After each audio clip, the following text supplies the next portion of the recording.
கையெல்லாம் வைக்கிறீங்க. நேத்து 150 தடவைக்கு போன் பண்ணிட்டேன், போனே எடுக்க மாட்டேங்கிற. கடன் எப்பதான் கட்டுவேன்? நான் இன்னைக்கு நைட்டுக்குள்ள கட்டிடுறேன். இன்னைக்கு நைட்டுக்குள்ள கட்டிடுறேன். இதெல்லாம் வேலைக்கு ஆகாது. நீ இன்னைக்கு மட்டும் கடன் கட்டல, வீடு ஆபீஸ் எல்லா பக்கம் ஆளு. நான் அப்பலாம் பண்ணாங்க. நான் நைட்டுக்குள்ள கட்டிடுறேன். இந்த வேலையாவாது. வா போலாம் வா. கையெல்லாம் வைக்கிறீங்க.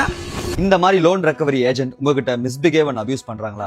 இனிமேல் பயப்படவே தேவையில்லை. RBI ஸ்ட்ரிக்டான நியூ கைட்லைன்ஸ் கொடுத்திருக்காங்க. நான் இப்ப சொல்ல போற இந்த 4 பாயிண்ட் ரொம்பவே இம்பார்ட்டன்ட். அதுக்கு முன்னால நம்ம மார்க்கெட் ட்ரேடிங் பேஜ் ஃபாலோ பண்ணிட்டு இந்த வீடியோ சேவ் பண்ணிக்கோங்க. உங்களுக்கு ரொம்பவே யூஸ்ஃபுல்லா இருக்கும். லோனை ரெக்கவர் பண்றதுக்காக உங்களுக்கு காலோ இல்ல உங்க வீட்டுக்கோ வரணும் அப்படின்னா காலையில 8 மணில இருந்து 7 மணிக்குள்ள வந்துடும். இந்த டைமுக்கு மேல உங்களுக்கு கால் பண்றதுக்கு அவங்களுக்கு எந்த ரைட்ஸுமே இனிமேல் கிடையாது. கடனை கொடுத்துரு இல்லைன்னா நடக்கிறதே வேறன்னு உங்களை அபியூஸோ த்ரெட்டனோ இனிமேல் பண்ணவே கூடாது. ரெக்கவரி ஏஜென்ட் கடனை வசூல் பண்றதுக்காக உங்க வீடு மட்டும் இல்லாம நீங்க வேலை செய்யற ஆபீஸ், ரோடு, கடைன்னு எங்கேயுமே பார்க்காம உங்களை அவமானப்படுத்துவாங்க. இனிமேல் உங்களை இந்த மாதிரி பப்ளிக்கா அவமானப்படுத்துறது ஒரு கிரைம். நீங்க வாங்கின கடனை திருப்பி கட்ட மாட்டேங்கிறீங்க அப்படின்னு உங்களோட போட்டோ, உங்க மொபைல் நம்பரை எந்தவித சோஷியல் மீடியாலையும் அவங்க எக்ஸ்போஸ் பண்ணக்கூடாது. இப்ப நான் சொன்ன இந்த 4 ரூல் அவங்க பிரேக் பண்ணாங்கன்னா பயப்படவே பயப்படாதீங்க. உங்க போனை எடுங்க, ரெக்கார்ட் பண்ணுங்க, அந்த ஏஜென்ட்டோட நேம், பேங்க் நேம் நோட் பண்ணுங்க, டைரக்டா கம்ப்ளைண்ட் ஃபைல் பண்ணுங்க. ரொம்ப முக்கியமான விஷயம், வாங்கின கடனை திருப்பி கட்ட வேண்டியது நம்மளோட கடமை. உங்க ஃப்ரெண்ட்ஸ் ஆர் ஃபேமிலிஸ்ல யாராவது லோன் பிரஷரை ஹேண்டில் பண்ணிட்டு இருந்தா அவங்களுக்கு மறக்காம இந்த வீடியோ ஷேர் பண்ணுங்க. அவங்களுக்கு ரொம்ப ஹெல்ப்ஃபுல்லா இருக்கும்.